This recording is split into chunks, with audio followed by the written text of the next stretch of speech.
All right, it's 9 o'clock a.m. Mountain Time. That means Therapy Thursdays. Going to get all serious up in here. Yeah. Potentially. I mean, we still have a little levity to what we do. Levity. What am I, my grandpa? Jeez. Levity. Little jocularity. Excuse me, jocularity. I ate an egg thing while we were on the break there. I saw that. Man, you get the best delivery. I know, and the food just looks good. Like it just looks nice, right? Mm-hmm. Where's that DiGiorno? We should do a theme for this Therapy part Thursdays? of the show. Yeah, I hadn't thought about that. I think about that. Wendy and Dunford. How are you? Good. How are you? Good. Hey, everybody. It's my sister, Wendy. She is a practicing therapist. She helps real people with real problems, not fake stuff like us. She's the real deal, the real dealio. How have you been since we last spoke? Good. All right, excellent. Good. How about all y'all? Oh, we're doing fine. Doing all right. Yeah, doing okay. Good. I just got this depressing email to do today. Yeah, it's a little. It's sad. Mm-hmm. It's sad, but it's not hopeless. Not at all. You think there's some Not at hope all. for this guy? All right. Oh yeah. And when I say guy, I mean woman. We know it's a guy. No, I mean, well, the guy's the one that needs. The guy needs the help. For him. Yes. Exactly. Yeah. So The word husband is used there, so that's kind of the giveaway. kind of. Uh-huh. So I'm You gonna can assume gender. preface this by saying that I think that this is probably a fairly common thing. Would you agree? Like this, the kind of stuff this person's going through is not unusual. You know, I would say it's a little unusual. Oh, really? Okay. Okay. Good. Yeah, and why is there's variations of this, and so, but the extremity of it, I think, is unusual. Oh, okay. Good. Well, then I've gained some renewed hope in humanity after you said that. Yeah. No, this isn't totally fun. Well, let's read the email. Before I do, though, Danny, who we talked about last week, sent a follow-up, and I just wanted to make sure that we knew about it. He was very, very thankful for the advice. He's going to take your advice. He likes this idea of just doing something, like just whatever the fear is or whatever the thing is, just jumping in and going for it. Can you speak to this idea of the solution being just facing your fear head on and jumping in without any sort of cautionary anything, just saying, I'm afraid of flying. Get me on a plane right now. I mean, is that a good answer for someone who's having anxieties? Yes, if they can handle it, I think everyone's at a different ability to do that. But what's good about it, and he's young enough, if he's going to go to this prom, he's going to just face his fear and go to this prom. And if he breathes deeply and is calm and focuses on why he's there and all of that stuff, the fear will subside. That's the thing about anxiety, is it is not based in reality. So you get on a plane, even though, we really could freak ourselves out about being in a plane, but you get on a plane and you get through the whole flight and you didn't die, right? Yeah. You didn't poop all over your neighbor or whatever like you're afraid of. And that will actually strengthen the connection with reality, because anxiety is worrying about something that isn't based in reality. It's something you've made up. But what if people get on the plane? What if people get on the plane and they feel like they need to poo, but they don't? But then their brain just says, "Well, you just got lucky this time." What do you do then? Well, first of all, you can get on a plane and poo. I'm pretty sure people have done that. You could just go to the bathroom and do that. But the thing about that is what you're describing is classic brain tricks and brain anxiety, which is, well, you were fine this time, but next time. And you have to decide, going back to the concept of the Byron Katie stuff, you got to decide what you're going to believe, because I can think the most terrible thought in the world, and if I believe it, well, then I'm going to be petrified, right? Yeah. Like I was telling a client the other day, we were talking about haunted houses. If you went in a haunted house and believed all of that was real, can you imagine how scary that would be, right? But we all know on some level, even though we're screaming and having fun and it's scary, we know it's not real. That's why the haunted houses at like mental institutions, those are the scariest ones, because you're thinking they could kill me. Yeah. Anyway, my point is, though, on some level, your brain knows it's not true. You know in your heart going to prom is not going to kill you. Getting on a plane is not going to kill you. But you're thinking and making yourself panic. Well, when you make yourself panic, your body doesn't know the difference between reality and not, so it's panicking. And it's really hard to convince your body to stop panicking if you've already created that state in your head. So it really comes down to checking your thinking again and again until it gets better. So yes, jump in, do something scary, but make sure you're working on your brain at the same time, which is, I'm okay. Yeah. It's breathing through it and relaxing, because as soon as your body knows it's relaxed, it's not going to be making up as many stories either. It's that sort of terrible feedback loop. Right. I'm making up a story, and now I'm scared, and now I think I have to go to the bathroom, and I'm sure I do. And you just start to. I wish mine were more like death worries. Like I wish, if I get on that plane, I'm gonna die. No, I just don't want to. I just don't want to poo. So anyway, it's I would say yours is probably worse because. I know. It seems like the more extreme it is, seems like the more you can convince your brain that you're being stupid, and the more mundane it is, it's like, oh well, this really could happen because people really do. They really do think they're going to die. Like it's legitimate. Just as much as you think you're going to poo, they think they're going to die. So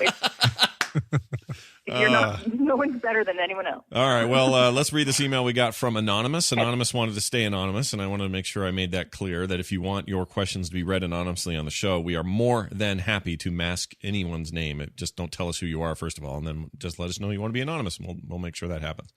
Anonymous says, I don't know how to get my husband to communicate seriously with me. He acts like a child and honestly doesn't give me straight answers to the simplest of questions. And gets mad and defensive when I ask him to be serious. Then doesn't answer me at all. It's like living with a 5-year-old who's in charge of our finances.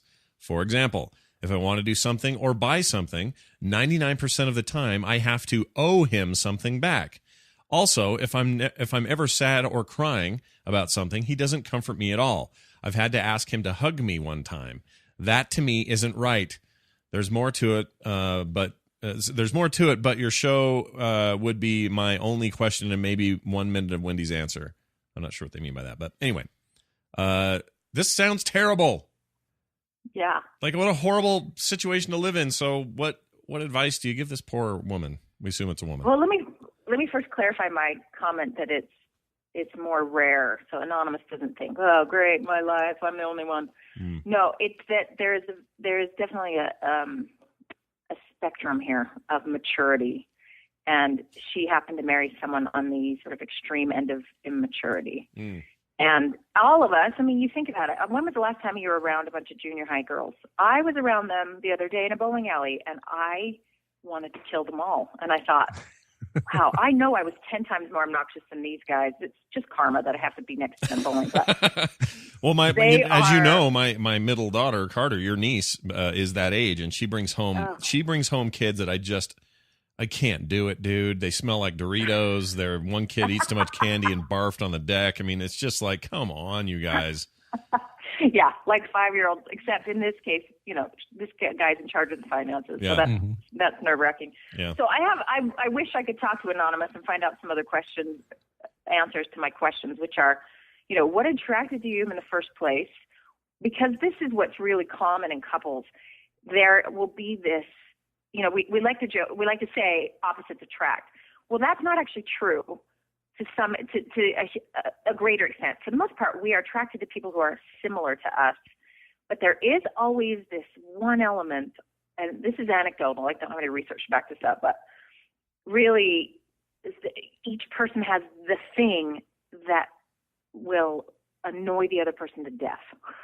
So, right. For example, I'm guessing when they dated, she really liked that he was fun and carefree, and he was, jokey a lot and silly and, all these things that now when you're trying to have a real serious life and you're married, it's kind of backfiring, right? Yeah. And this happens a lot.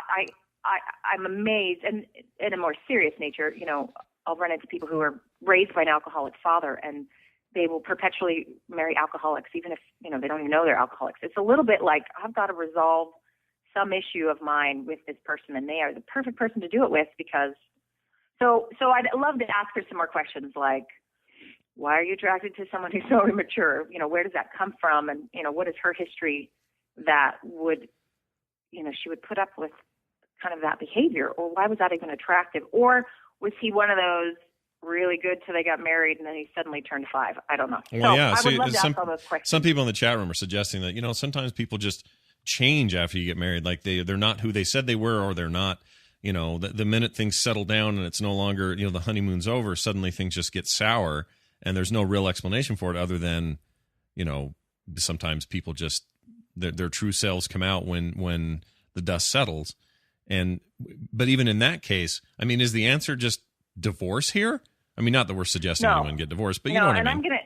I'm gonna actually disagree with the chat room, and because that is what everyone assumes. Because when you're in love and you're in that Twitter-pated stage, you get your brain scanned and you're a mess. Like, it is not normal thinking. And this is what happens. Popular media absolutely portrays love as this constant state of excitement, sex every minute. I mean, it is not real. And imagine for a minute, for 10 years, if you were married to someone in that state, you'd never go to work, you'd get nothing done. Like, you could not be in that perpetual state. I'm going to call it agitation because it is this hyper sense of, the sky has never been so blue. I mean, you'd lose your mind. You couldn't be like that for a long time. So here's the reality. When you're in that state, you do not see things clearly. I'm a major advocate of pre-marriage counseling. Obviously, I'm an advocate of counseling, but pre-marriage counseling, because what happens is this third party, you start to talk through some things. I guarantee Anonymous saw some of this behavior and ignored it, or was in denial about it, or just thought, and didn't ever really look at maybe some of the red flags that were there. Well, a lot of us do that, right? Like, I know my wife, I know Kim ignored a whole lot of weird things about me, but decided to go ahead anyway. But that can happen where you kind of like, well, yeah, he has a tendency to sleep in too much, but that's, I can live with that, or these kinds of things. You feel like she made concessions, and we're not Anonymous. We're not lumping this all on you, obviously, but do you feel like she made concessions in that way that were turned out to be sort of major mistakes, or what? Probably. And here's the thing, though, it's not hopeless. You look at this, and I think divorce becomes the first thing people jump to, and I'm all for pre-marriage counseling to prevent divorce. But once you're married and you're committed to each other, you're really each other's best teacher. Because here's the reality: is second marriages are really hard. Yeah. And because guess what? You're still taking your own crap to the next marriage. And unless you change, that next marriage is going to be just as hard. And suddenly you have the same problem you had with your first spouse, except you have new ones because they have baggage too. Yeah. And so people think, I need a break from this is so hard. And then they want that Twitter-pated phase again. But guess what, folks? It ends. It's maybe 3 months to 18 months. That's kind of the max of that period. Then the next period is more mature kind of love. And it's got to take work. It's none of those sexy, fun things you ever see on TV. It's just real life. And so I look at this and I think, okay, he could be a crack addict. Like, we're really in good shape here. He's just immature. That's all. So what you do is, first of all, you've got to get to, they need to go to counseling. And partly why is because he's going to be defensive if she's going to try to tell him to grow up. Yeah. But the reality is there's something going on for him. Think of why does any person act immature when developmentally they shouldn't be? Like a 5-year-old, should act that way. But why would someone 20 years old or older still behave this well? Well, he is protecting something. Yeah. He's embarrassed. He feels stupid. There's something underneath that. And that's the big thing I do with all couples is this concept called process versus content. And what I do is when they're fighting about taking out the garbage, that's content. And process is what is really happening. And often for people, it's they're hungry, they're tired, they're stressed, someone at work yelled at them, their kids are pain, dinner was gross, whatever. Something else is happening in their life, and they're taking it out on the garbage can conversation, and they're making it way more than it needs to be. So I always try to teach people to be able to move from content to process. So it's a little bit like, okay, we're fighting about the garbage, time out. What is really going on for either one of us? And in this case, I think they need someone who's pretty good to help them get to why he acts this way. I don't know how old he is. I'm assuming he's over 20.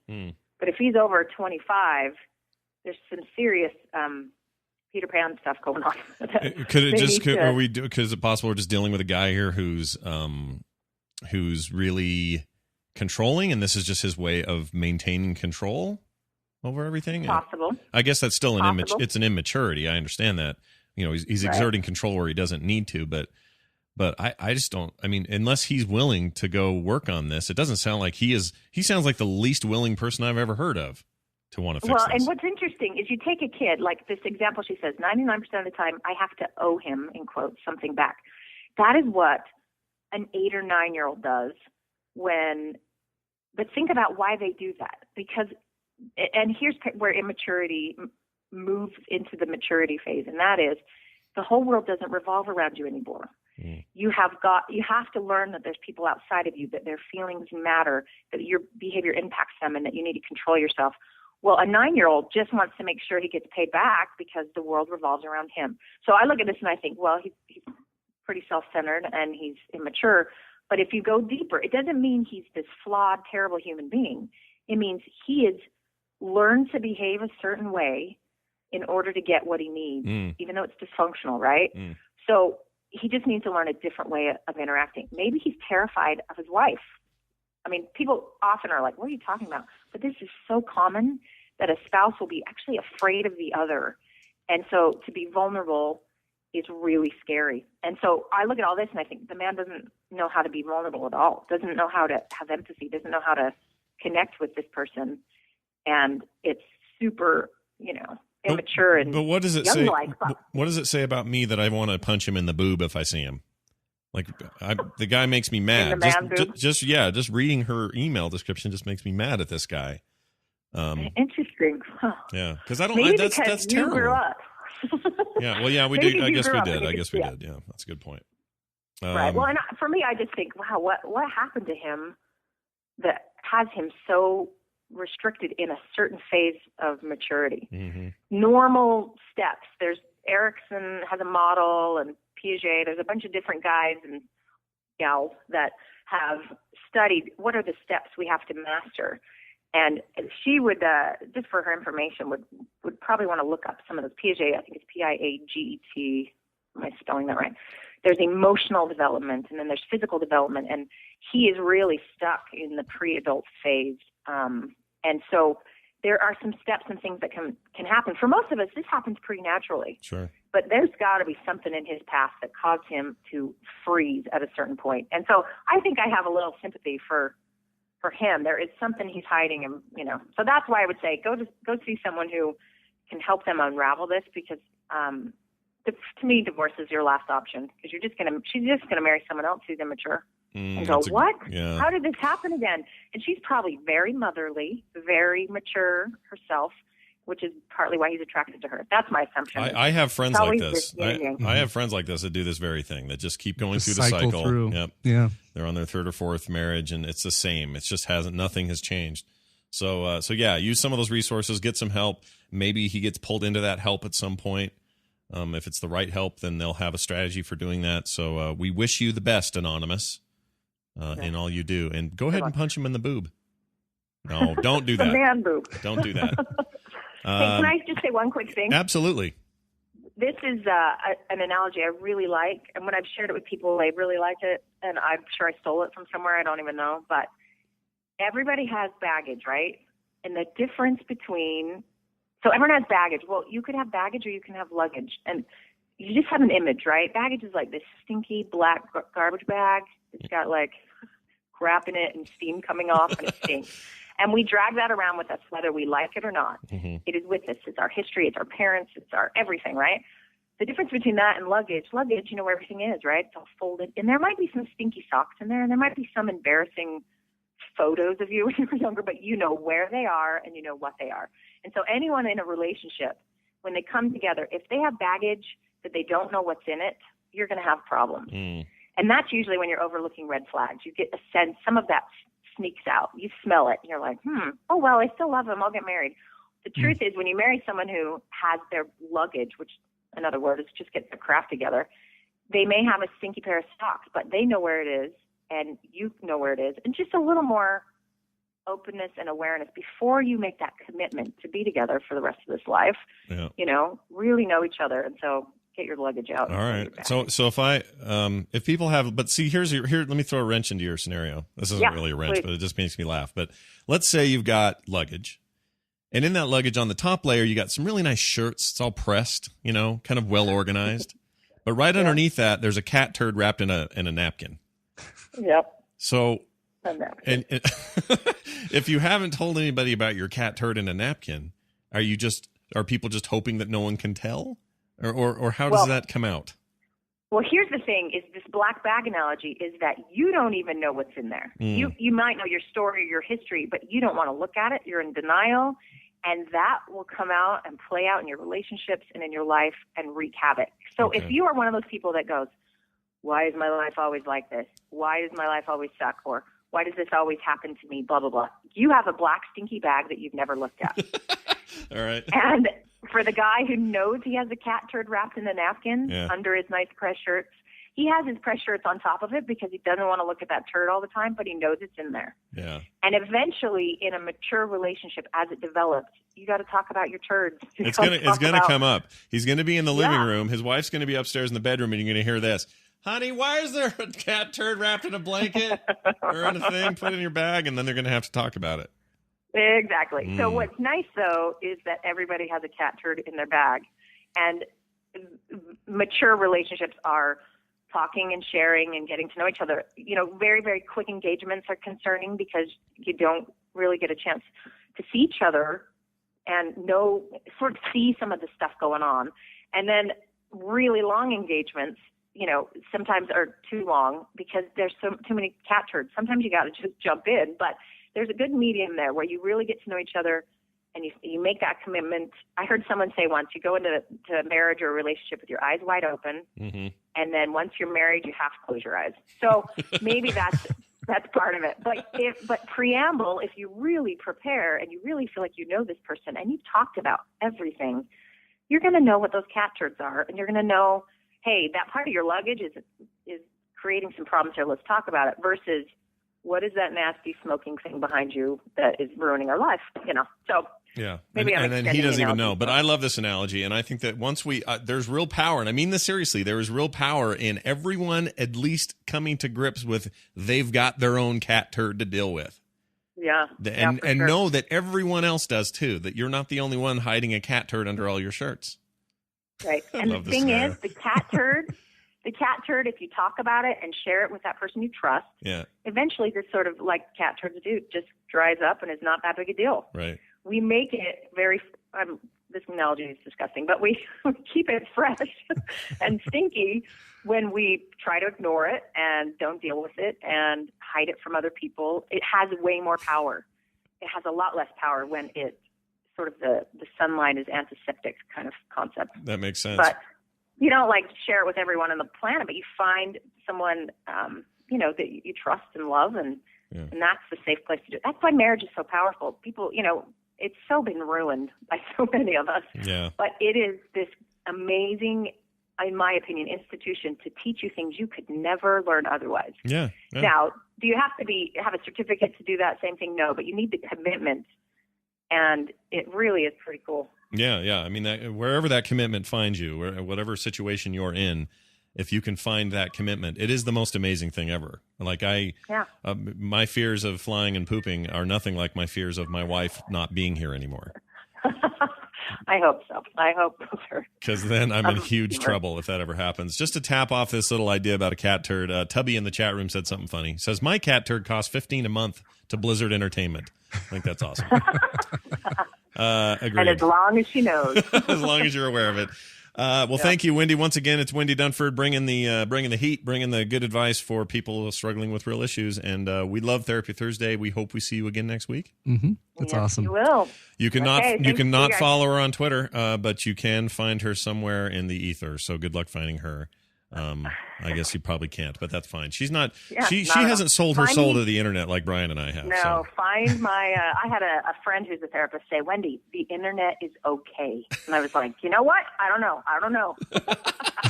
But this is my extent of it is my 15 minutes a week with you guys. So oh, well, good. Well, we're going to grow that into an empire of unruly proportions. So we'll see how that goes. Right. Thank you, Wendy. I will talk to you later. All right. Take care. Bye. Bye. I want to make a book of your analogies. I think it would just be a bestseller about you think so? cat turds in the suitcase and, I can't help it. They always end up being a little poo related. Yeah, they do. I don't know what that says about me. I should ask her that next week. I was going to say that's somebody in the chat room suggested that the next topic for Therapy Thursdays is you. Dear Wendy, my name is Anonymous. I sure make a lot of analogies with poo in them. Can you help? Signed, not Scott.